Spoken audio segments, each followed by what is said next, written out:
Pertama, siapkan alat dan bahan. Ada eceng gondok, 3 buah botol, gelas ukur, gunting, dan air deterjen. Potong bagian atas botol agar tanaman eceng gondok dapat dengan mudah dimasukkan.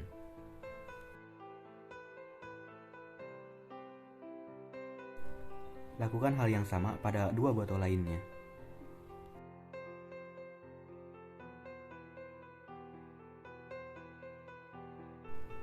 Selanjutnya, masukkan air deterjen ke dalam botol yang sudah dipotong. Masukkan sekitar 1 liter air deterjen pada masing-masing botol.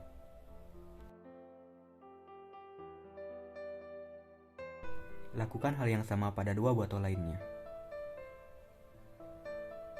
Langkah selanjutnya, masukkan eceng gondok pada botol 1 dan botol 2. Pada botol 1, masukkan eceng gondok 2 kali lipat lebih banyak daripada eceng gondok pada botol 2. Untuk botol 3, dibiarkan kosong tanpa eceng gondok.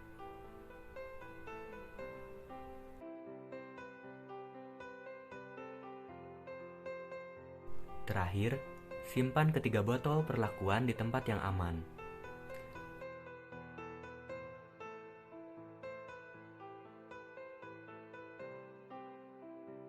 Lalu, lakukan pengamatan hingga hari ke-7. Hari pertama, tanaman masih tampak sehat dan air deterjen masih terlihat keruh. Hari kedua, air deterjen sudah terlihat jernih, tapi sisi-sisi tanaman terlihat menghitam. Hari ketiga, ujung-ujung coklat pada tanaman semakin meluas dan keadaan air tetap sama.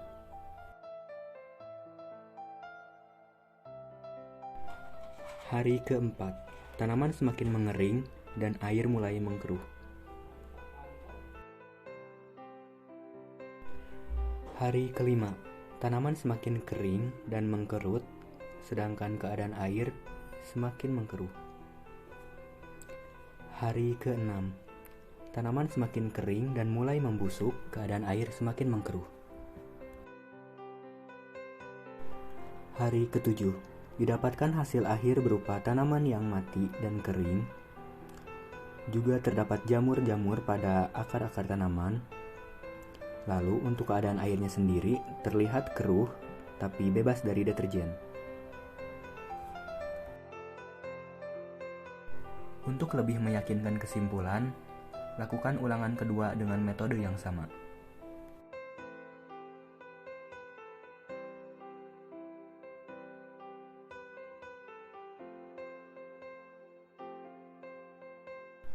Pada hari pertama, tanaman masih terlihat sangat segar dengan air deterjen yang masih mengandung deterjen.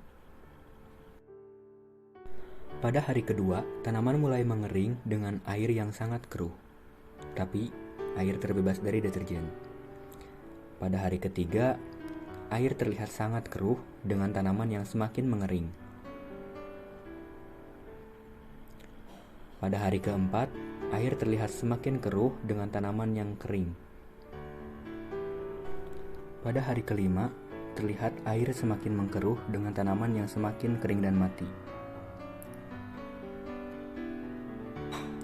Pada hari keenam, tanaman terlihat sudah mati dengan air yang sangat keruh. Pada hari ketujuh, didapatkan hasil akhir berupa tanaman yang mati dan kering dengan keadaan air yang sangat kotor. Pada akar-akar tanaman pula, terdapat jamur-jamur putih yang terlihat. Kesimpulan.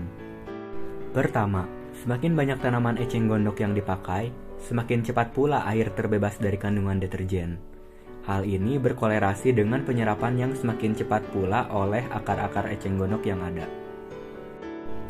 Kedua, setelah melewati fase jernih dari kandungan deterjen, pada hari ketiga terlihat perubahan air yang semakin mengkeruh. Tingkat kekeruhan air semakin tinggi pada botol dengan eceng gondok yang lebih banyak. Hal ini diakibatkan oleh akar-akar eceng gondok yang membusuk sehingga mengotori air. Terakhir, pengaruh pada eceng gondoknya sendiri ialah semakin berlalunya hari, semakin kering dan mati pula tanaman eceng gondok yang dipakai. Hal ini diakibatkan oleh eceng gondok yang menyerap toksik dari air deterjen hingga mencapai batas yang tidak dapat ditoleransinya. Sehingga eceng gondok pun keracunan, mengering, lalu mati. Sekian laporan hasil pengamatan saya. Terima kasih.